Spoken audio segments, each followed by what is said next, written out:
Hello friends, ഈ അടുത്ത് നടന്നിട്ടുണ്ടായിരുന്ന സെക്രട്ടേറിയറ്റ് OA എക്സാമിൻ്റെ സർട്ടിഫിക്കറ്റ് അപ്ലോഡ് ചെയ്യാനുള്ള മെസ്സേജ് വന്നിട്ടുണ്ട്. എനിക്കും വന്നിട്ടുണ്ട് മെസ്സേജ്.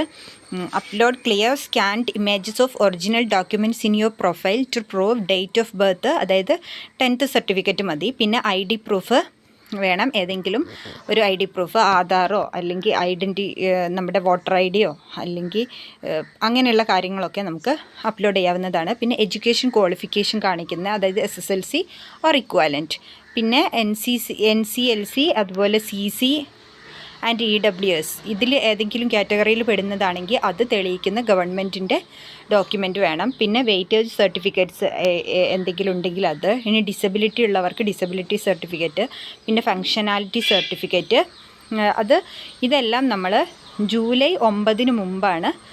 ജൂലൈ 9 ലാസ്റ്റ് ഡേറ്റ് പറഞ്ഞിരിക്കുന്നത്. അതിനു മുമ്പ് അപ്ലോഡ് ചെയ്യണം.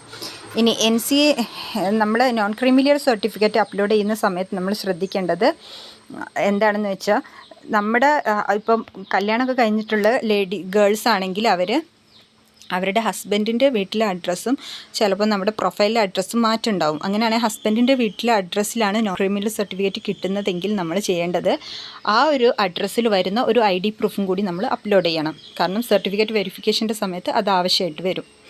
ഓക്കെ, അപ്പോൾ ഇത്രയും കാര്യങ്ങളാണ് പറയാനുള്ളത്.